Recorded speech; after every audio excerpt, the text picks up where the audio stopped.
L'Algérie accueille la 4e édition de la foire commerciale intra-africaine. Nous avons vu que Abdelmadjid Tebboune, président de la République, a été mobilisé pour accueillir des chefs d'État africains. Un président africain qui n'est pas réputé être très proche de l'Algérie, qui, disons-le, très pro-marocain, qui est un grand ami du Maroc. Il s'agit du président tchadien Mahamat Idriss Déby. Il a été le premier pratiquement président africain à venir à Alger. Et Abdelmadjid Tebboune s'est déplacé jusqu'à l'aéroport d'Alger pour l'accueillir, pour lui dérouler le tapis rouge. La rencontre entre les deux hommes, elle est très intéressante. Pourquoi? Parce que Mahamat Idriss Déby Ethno, le fils d'Idriss Déby, est un pro-marocain. Depuis son arrivée au pouvoir, il n'a pas cessé de s'aligner sur la politique et les intérêts du Maroc dans le continent. Il est très proche, c'est un allié important du Maroc. Il a ouvert un consulat à Dakhla, au Sahara occidental. Le Maroc est très présent au Tchad. Le Maroc Télécom, c'est elle qui a remporté le marché de déploiement du 4G au Tchad. La Royal Air Maroc est très présente au Maroc, elle vient très présente au Tchad, elle vient de se réinstaller au Tchad. Les Tchadiens, quand ils partent au Maroc, ils partent à Dakhla. C'est vraiment, c'est-à-dire des pro-marocains par excellence. Mieux encore, le Tchad fait partie, comme les États du Sahel, de ces pays-là qui ont décidé d'intégrer la fameuse initiative d'accès à l'Atlantique et qui propose aux pays du Sahel d'accéder à l'océan Atlantique via le Sahara occidental. L'Algérie accueille la 4e édition de la foire commerciale intra-africaine, l'un des événements économiques, pour ne pas dire l'événement économique le plus important du continent africain. La 3e édition a été organisée au Caire en Égypte. Cette fois-ci, c'était en 2023. En 2025, c'est l'Algérie qui succède à l'Égypte pour organiser cet événement très important. Entre 1600 à 2000 exposants et plus de 35 000 visiteurs sont attendus, des délégations et des visiteurs qui viendront de 75 pays. Hier, nous avons vu que Abdelmadjid Tebboune, président de la République, a été mobilisé pour accueillir des chefs d'État africains qui étaient invités pour l'inauguration aujourd'hui de cette foire, de ce forum, de ces rencontres, de cet événement économique et commercial interafricain extrêmement stratégique. L'Afrique espère, en marge de cet événement, conclure qui va se dérouler du 4 au septembre ou 10 septembre prochain.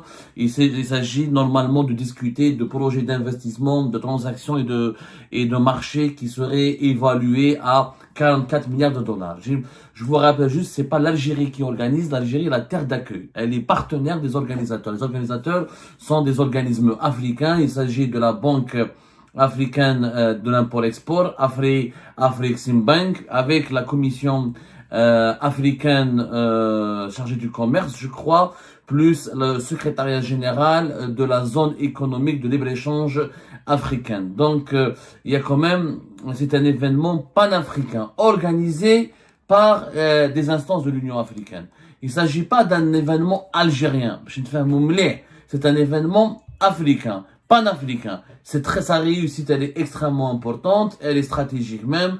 D'abord, il y va de l'image de l'Algérie, de ses intérêts dans le continent africain, de sa place sur l'échiquier géopolitique africain. L'Afrique est un espace vital pour l'Algérie et ses intérêts diplomatiques et géostratégiques. Mais bon, il y a quand même une image marquante, n'a pas suffisamment été commentée ou analysée ou débattue par les observateurs de l'actualité algérienne. Nous sommes là pour attirer leur attention et nous sommes là pour essayer de naturellement démêler le vrai du faux et notamment surtout de vous proposer des analyses sur des évolutions importantes de la situation politique, comme la diplomatique et économique de l'Algérie. Hier, un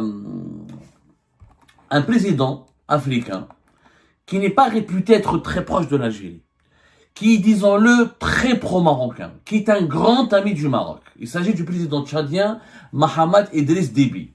Il a été le premier pratiquement président africain à venir à Alger. Et Abdelmadjid Tebboune s'est déplacé jusqu'à l'aéroport d'Alger pour l'accueillir, pour lui dérouler le tapis rouge. Il a été reçu avec tous les honneurs, lui et sa délégation qui l'accompagne. Et des discussions de haut niveau ont été lancées entre Abdelmadjid Tebboune et les principaux dirigeants de l'État algérien, avec le président tchadien et la délégation qui l'a accompagné. Des rencontres bilatérales sont prévues au cours de ces jours de président tchadien qui apparemment va être à Alger, va rester à Alger pendant 2 à 3 jours. Le président tchadien est un phénomène important. Mahamat Idriss Déby, il dirige le Tchad depuis 2021, le 21 avril 2021. Il a succédé à son père, Idriss Déby, qui est l'un des dirigeants africains les plus connus du continent, un ancien dictateur, mais qui a dirigé son pays d'une main de fer, mais qui avait du charisme. C'était l'un des chefs d'État les plus influents, qui est mort lors de combats militaires, etc. C'était en 2021. Il est mort en 2021. Et son fils, Idriss Déby Mahamat, est son successeur. Son successeur direct, il a repris le pouvoir. Alors au Tchad, il y a eu une tchèque-chouka, c'est un cas politique très complexe, on aura l'occasion d'en parler parce qu'on va inviter un grand acteur politique tchadien qui sera avec nous sur nos plateaux au cours de la journée, normalement si tout va bien. On vous prépare un plateau de débat très intéressant sur la foire commerciale intra-africaine et le rôle de l'Algérie et la présence du président tchadien. Donc, il va expliquer la situation politique complexe. Au Tchad, il y avait un processus donc de réconciliation et d'ouverture, de dialogue avec toutes les forces politiques du pays. Les Tchadiens, les opposants à l'ancien président, au défunt président Idriss Déby étaient exilés à l'étranger, ont été invités à revenir au pays. Il y avait un processus de réconciliation. Il y avait un processus, une feuille de route pour de nouvelles élections présidentielles, etc. Ensuite, je schématise pour ne pas perdre du temps à vous raconter l'histoire du Tchad. Ensuite, le fils d'Idriss Déby, Mahamat Idriss Déby, a quelque part s'est imposé, a imposé une sorte de coup d'État institutionnel et politique sans recourir à beaucoup de répression, sans recourir à beaucoup de férocité. Il s'est emparé du pouvoir alors qu'il s'était engagé à ramener la démocratie dans le pays. Il est de fait à 41 ans. Il a mon âge, 41 ans, l'un des plus jeunes présidents africains, et la différence d'âge entre Tebboune et le président tchadien, elle est énorme. C'est pratiquement, c'est le double de son âge. Tebboune fait le double de l'âge du président tchadien. Tebboune, il a 80 ans cette année. Mahamat Idriss Déby, 41 ans. La rencontre entre les deux hommes, elle est très intéressante. Pourquoi? Parce que Mahamat Idriss Déby Ethno, le fils d'Idriss Déby, est un pro-marocain. Depuis son arrivée au pouvoir, il n'a pas cessé de s'aligner sur la politique et les intérêts du Maroc dans le continent. Il est très proche, c'est un allié important du Maroc. Je rappelle juste que le Tchad, en août 2025, en août 2024, le 14 août 2024, il a ouvert un consulat à Dakhla, au Sahara occidental. Le Sahara occidental, qui est l'un des fers de lance de la diplomatie algérienne, une cause sacrée en Algérie, et qui a été, avec Abdelmajid Tebboune, érigée ou placée sur le même pied d'égalité que la cause palestinienne. Le Sahara occidental, l'Algérie lutte avec beaucoup d'acharnement pour son indépendance et ne cesse de pratiquer une politique acharnée, voire même fanatique et agressive contre le Maroc pour absolument défendre la cause du Sahara occidental et de son indépendance jusqu'au bout. Le Tchad est à l'opposé de la politique algérienne. C'est un pays, il fait partie de ces pays africains qui reconnaissent, non seulement ils reconnaissent la marocanité du Sahara occidental, et avant même que le Conseil de sécurité de l'ONU, que l'Assemblée générale des Nations Unies, que les Nations Unies reconnaissent la légalité de la présence marocaine au Sahara occidental, le Tchad n'a pas attendu le feu vert de l'ONU ou des Nations Unies ou que le droit international se prononce définitivement sur le statut du Sahara occidental. Il a ouvert un consulat général à Dakhla, marquant donc ainsi son alignement et son alliance avec le Maroc. Le Maroc est très présent au Tchad. Récemment, les entreprises marocaines ont remporté des marchés importants au Tchad. Par exemple, le Maroc Telecom, c'est elle qui a remporté le marché du déploiement du 4G au Tchad. La Royal Air Maroc est très présente au Maroc, elle vient très présente au Tchad, elle vient de se réinstaller au Tchad. Les intérêts économiques sont très importants, des accords de coopération dans plusieurs domaines. Il y a une session de commission mixte de coopération maroco-tchadienne qui a eu lieu d'ailleurs qui a eu lieu récemment en 2025 à Dakhla. Les Tchadiens, quand ils partent au Maroc, ils partent à Dakhla. C'est-à-dire des pro-marocains par excellence. Il y a des accords de non-double d'imposition, une coopération dans le domaine de l'enseignement supérieur, de l'aviation civique, et l'aviation civile, y compris dans la coopération sécuritaire et militaire. Mieux encore, le Tchad fait partie, comme les États du Sahel, comme le Niger, le Burkina Faso et le Mali, de ces pays-là qui ont décidé d'intégrer la fameuse initiative d'accès à l'Atlantique qui a été lancé en 2023 par le roi du Maroc et qui propose aux pays du Sahel d'accéder à l'océan Atlantique via le Sahara occidental, via le futur port de Dakhla qui est en cours de construction et que le Maroc veut faire de ce port l'un des plus grands ports africains. Et l'objectif du Maroc est de rallier les États du Sahel à sa cause, à savoir la Marocaine du Sahara occidental, et de créer des routes logistiques pour bénéficier des circuits logistiques et des plateformes logistiques pour permettre à ces pays, à ces États du Sahel de se désenclaver en accédant directement au port de Dakhla pour les commerces, pour leurs opérations et leurs transactions économiques. Et c'est un projet très important. Sa réussite démontrera définitivement que les plus importants pays de la région sont du côté du Maroc et renforcera encore une fois le statut de la marocanité du Sahara occidental et permettra au Maroc d'asseoir sa domination sur ce territoire qui est contesté puisque l'Algérie et le Polisario souhaitent l'indépendance. Donc, c'est un pro-marocain qui est à Alger. Est-ce qu'il faut critiquer Tebboune pour cela? Est-ce qu'il faut crier au scandale? Est-ce qu'il faut dire, non, mais comment ça se fait que Tebboune a renié ses principes ou a renié, ou là, est-ce que c'est une contradiction avec ses propres principes? Moi, je suis pas dans la critique négative. Moi, au contraire, j'applaudis. Je dis que c'est une bonne chose.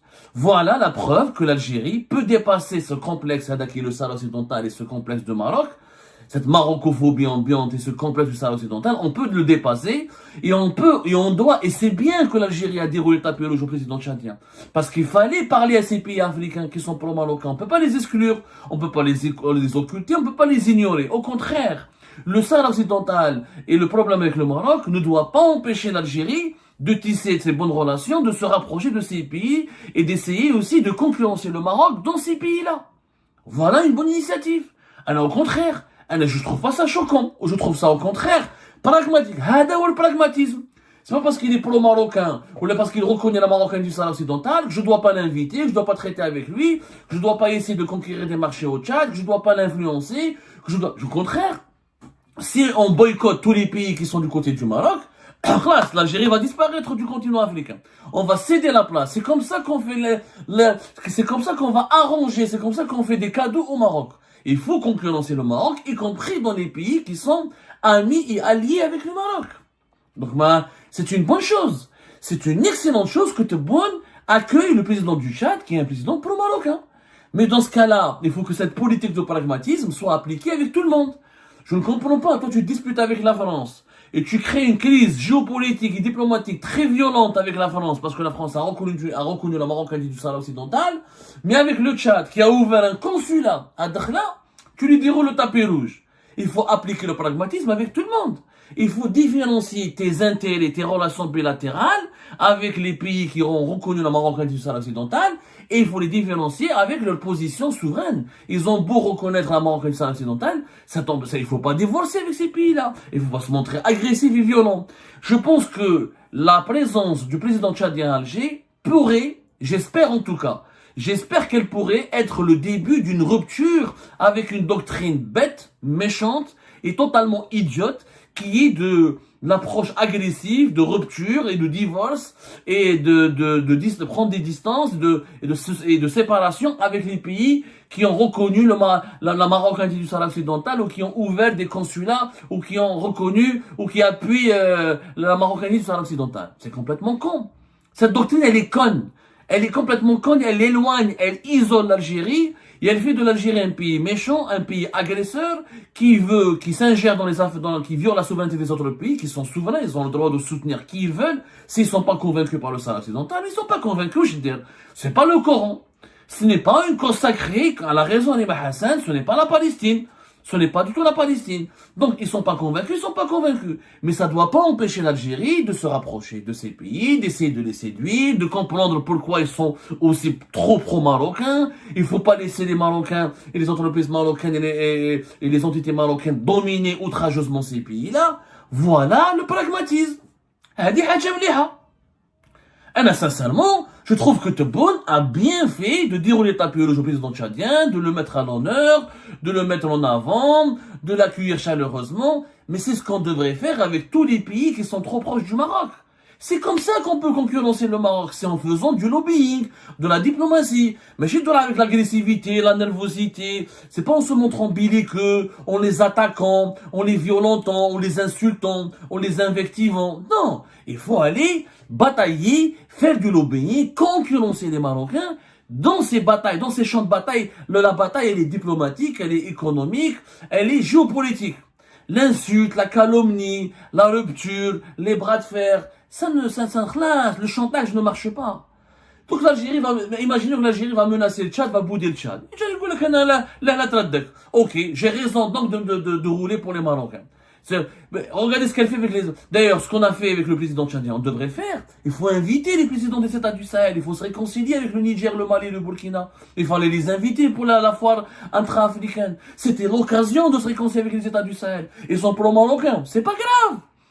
À l'Algérie de les séduire, à l'Algérie de les gagner leur faveur, à l'Algérie c'est à l'Algérie de démontrer qu'elle peut leur proposer de meilleurs marchés, de meilleurs deals, que l'Algérie peut protéger leurs intérêts, qu'elle peut fructifier avec eux des intérêts économiques, à l'Algérie d'être pragmatique et de les gagner.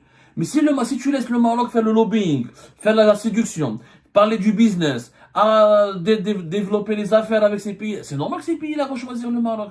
Si toi tu leur parles, que tu leur fais que du chantage, tu veux leur imposer obligatoirement ta position dans le Sahara occidental, si tu veux les contraindre à t'aligner sur ta politique, ils vont pas être d'accord avec toi.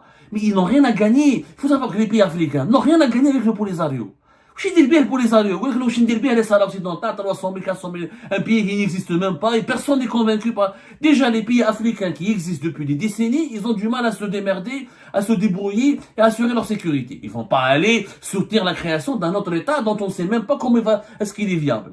Donc, c'est très bien, cette approche avec le Niger, elle est très intéressante. D'ailleurs, l'Algérie, depuis qu'elle a accueilli Paul Kagame en juin 2025, je pense qu'il y a un début de pragmatisme. Paul Kagame, par exemple, c'est l'ami d'Israël. Paul Kagame, en 2017, il est parti en Israël, il appuie le gouvernement israélien, c'est le plus grand allié africain d'Israël. Paul Kagame, il a déroulé le tapis rouge à Netanyahou, en juillet 2016, au Rwanda, dans son pays. Ça n'a pas empêché Paul Kagame, ça n'a pas empêché l'Algérie de se rapprocher de Paul Kagame. C'est ça le pragmatisme. C'est pas parce que Paul Kagame est un pro-israélien que je dois pas traiter avec lui. Je vais pas essayer de l'influencer, de faire des affaires avec lui. Le Rwanda est devenu un pays important, une puissance émergente, un pays en voie de développement, un pays qui a beaucoup d'influence dans la région. Donc on se doit de parler avec tout le monde, on se doit d'être l'ami de tout le monde, on se doit d'avoir des intérêts avec tout le monde, y compris c'est des pays qui ont des positions et des géopolitiques ou diplomatiques totalement opposées à nos intérêts ou à nos valeurs. C'est pas grave. On peut ne pas être d'accord sur tout, mais on peut être amis et avoir des intérêts. On peut ne pas avoir des valeurs communes, mais on peut avoir des intérêts communs. Parce que la politique, la diplomatie, la géopolitique, elle n'est pas basée que sur des valeurs. Elle est basée sur des intérêts. Moi, si on a les mêmes valeurs et tu m'apportes rien, ou l'amitié gratuite, hein, c'est pas les feux de l'amour. Les pays, les États, ils ont des intérêts. J'ai besoin de business, j'ai besoin d'investissement, j'ai besoin de nourrir ma population, de développer mon pays, de construire les infrastructures, de se doter d'une économie florissante. C'est ça la géopolitique, ça le pragmatisme d'aujourd'hui. Et les valeurs, l'anti-impérialisme, la lutte contre le terrorisme, l'émancipation des peuples, ça nourrit pas un peuple. Ça nourrit pas le monde. Ça ne développe pas des pays. Donc aujourd'hui, c'est le pragmatisme qui domine. Donc c'est bien d'accueillir Alain Jeudi, je salue Tebboune d'avoir accueilli le président du Tchad. Et je demande à Tebboune de rompre avec cette doctrine, avec cette cause sacrée qui est le Sahara occidental. L'Algérie soutient le Sahara occidental, c'est son droit. Mais elle ne peut pas obliger les autres pays à être d'accord avec elle. Et elle se doit de se rapprocher et de tisser des liens importants avec les pays qui ne sont pas d'accord avec elle. Puisque plus elle est dans l'agressivité, plus elle est dans le divorce et dans la séparation avec les pays qui sont pro-marocains, plus elle cédera du terrain au Maroc. Et plus le Maroc en profite du recul et de l'isolement de l'Algérie. Donc enfin, j'espère que c'est un début d'une prise de conscience qu'il faut arrêter de faire du Sahara occidental une cause sacrée et un baromètre et un pilier de nos choix diplomatiques et de nos choix économiques ou de nos choix géostratégiques. Et d'ailleurs, il faut appliquer cette politique avec la France et les pays européens. On s'est disputé avec l'Espagne pendant 2 ans. Pour rien, on n'a rien gagné. À la fin, on s'est réconcilié avec eux. Ils ont le droit, les Espagnols et les Français, de soutenir qui ils veulent. D'abord, c'est les intérêts de l'Algérie qui comptent. le Sahara occidental, ça peut être une cause noble, ça peut être une cause légitime, mais la première des causes, c'est la cause de l'Algérie. Et l'Algérie ne peut pas se substituer aux Nations Unies. C'est aux Nations Unies de décider de l'avenir du territoire du Sahara occidental. C'est pas l'Algérie de décider. Donc il faudrait vraiment qu'on redevienne pragmatique et qu'on fasse ce que, et je pense que c'est un réveil, il faut accueillir, il faut inviter, il faut parler, dialoguer et faire des affaires avec les pays qui sont trop proches du Maroc. C'est un réveil. Ça, c'est une pragmatique. Ça, c'est très intéressant, cette approche. Il faut essayer de les ramener un petit peu vers nous, parce que si on les laisse aller trop vers le Maroc, eh ben, c'est foutu pour les intérêts de l'Algérie. Le leadership algérien va s'effriter, va s'effondrer. Et ben c'est la fin de cette vidéo les amis. Je vous remercie comme d'habitude pour avoir suivi jusqu'à la fin. N'oubliez pas de nous laisser vos commentaires et vos réactions sur la vidéo et de vous abonner à la chaîne si vous n'êtes pas encore abonné. Et merci aussi pour vos commentaires et vos discussions très animées dans la section des commentaires. Donc, vous n'oubliez jamais de décortiquer bien un sujet sur tous les points qui ont été abordés dans la vidéo et ça fait vraiment plaisir quand moi-même je ne fais pas de commentaires, je m'appuie sur vous pour que vous puissiez bien expliquer les choses et en faire des discussions civilisées et dans tout le respect possible. Donc voilà, merci beaucoup et à la prochaine dans une nouvelle vidéo. Au revoir.